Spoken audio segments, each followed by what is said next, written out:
นตกลงที่หน้าต่างในบางครา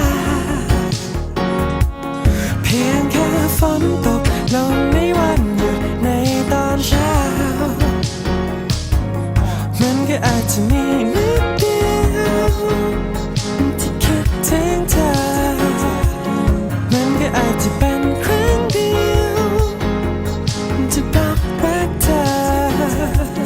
เพียงแค่ฉันก็ไม่รู้ว่าทุกวันมีแต่เธอก็รู้ไม่ได้ว่าทุกคนมันก็ได้บนท้องฟ้าหยุดน้ำค้างตกกระทบในตาฉันไม่ได้ว่าคนนี้จะเป็นยังไงจะได้คิดจะเป็นยังไงไม่ได้เป็นเท่าไรแต่สุดท้ายแดดยามเช้าก็ไม่สดใสเพียงแค่ฝนตกลงที่หน้าต่างในบางคราเพียงแค่ฝนตกลงในวันหยุดในตอนเช้ามันก็อาจจะมีนิดเดียวที่คิดถึงเธอ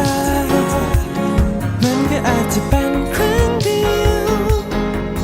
ที่บอกรักเธอแต่สุดท้ายการเวลาก็บอกฉันว่าเธอนั้นไม่ใช่ทุกอย่างและฉันก็ไม่ต้องการเธอในตอนนี้ก็มีแค่เพียงฝนมาอยู่กับฉันมาแทนที่เธอในวันที่ฉันต้องการแค่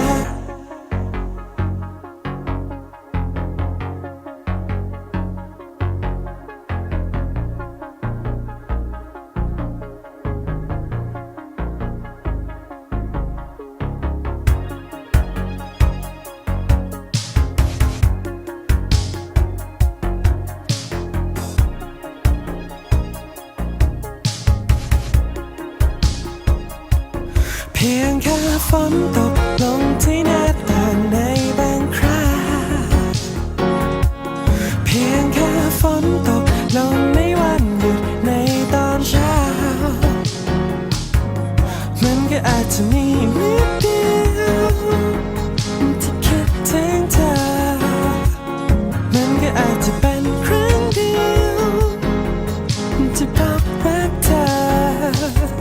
เพียงแค่ฝนตก